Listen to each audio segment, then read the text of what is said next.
Kepala Dinas Perhubungan DKI Jakarta Syafrin Liputo menyebut lonjakan penumpang yang terjadi di stasiun Bogor merupakan fenomena yang terjadi pada waktu tertentu, yakni pada hari Senin pagi saja, dan dirinya berharap bantuan 50 unit bus sekolah yang diberikan Pemprov DKI Jakarta setiap Senin pagi dapat mengurai lonjakan penumpang yang terjadi di stasiun Bogor. Hal tersebut diungkapkan Kepala Dinas Perhubungan DKI Jakarta Syafrin Liputo di kawasan Stasiun Sudirman, Jakarta Pusat Selasa lalu. Dirinya menyebutkan lonjakan penumpang yang terjadi di stasiun Bogor merupakan fenomena yang terjadi pada waktu tertentu, yakni pada hari Senin pagi saja.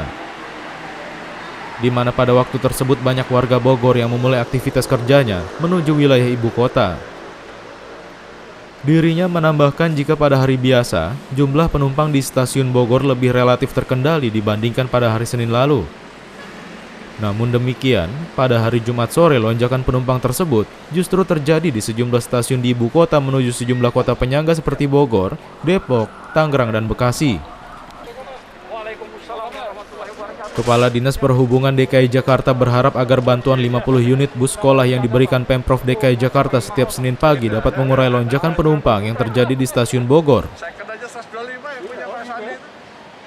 Ya baik, terkait dengan kepadatan penumpang di KRL, memang sesuai arahan Pak Gubernur bahwa pemerintah Provinsi DKI Jakarta telah mengerahkan 50 unit bis sekolah secara gratis yang keberangkatannya dibagi dalam 2 fase, di mana setiap hari Senin pagi 50 bis sekolah ini standby di stasiun Bogor, kemudian diberangkatkan secara bergelombang ke Jakarta menuju ke lokasi di mana yang biasanya terjadi peningkatan ataupun jumlah penumpang KRL tinggi.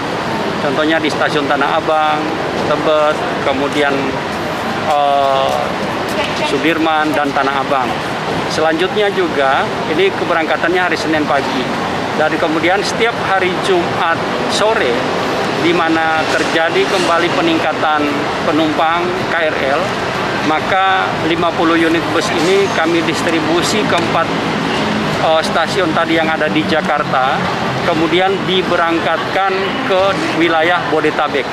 Harapannya tentu bahwa dengan adanya bantuan 50 unit bus dari Jakarta ini, maka kepadatan penumpang di KRL itu paling tidak berkurang. Kemudian warga yang menggunakan KRL juga dapat menerapkan protokol kesehatan secara baik.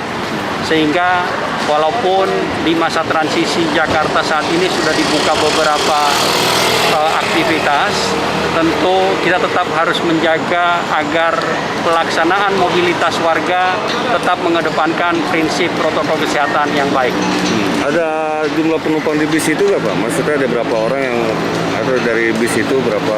Ya, memang untuk kapasitas kami dari Jakarta ke Bodetabek ini optimal, yaitu 50% sebagaimana peraturan Gubernur nomor 51 tahun 2020, yaitu kapasitas angkutnya, jumlah penumpangnya itu hanya 50% di setiap bus.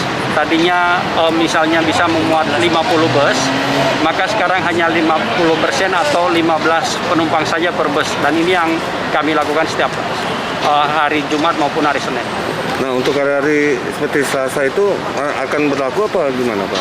Tidak, dari hasil pantauan dan koordinasi kami dengan rekan-rekan dari KRKI maupun KCI, bahwa kepadatan itu memang pada 2 waktu tadi, pada Jumat sore di mana warga yang berada di Jakarta kembali ke Bodetabek itu sangat tinggi, kemudian juga pada saat Senin pagi di mana warga yang dari Bodetabek akan masuk ke Jakarta untuk memulai aktivitasnya. Sepertinya pola pergerakannya adalah bahwa pada pagi hari di hari Senin, warga Bodetabek ke Jakarta dan kemudian barangkali mereka akan stay di Jakarta untuk bekerja selama seminggu, dan kemudian pada hari Jumat sore itu mereka kembali. Oleh sebab itu kenapa kemudian di hari biasa jumlah penumpangnya lebih relatif terkendali, tetapi pada hari Senin pagi dan hari Jumat sore itu terjadi peningkatan yang signifikan jumlah penumpang di KRL. Tim TVMU memberitakan.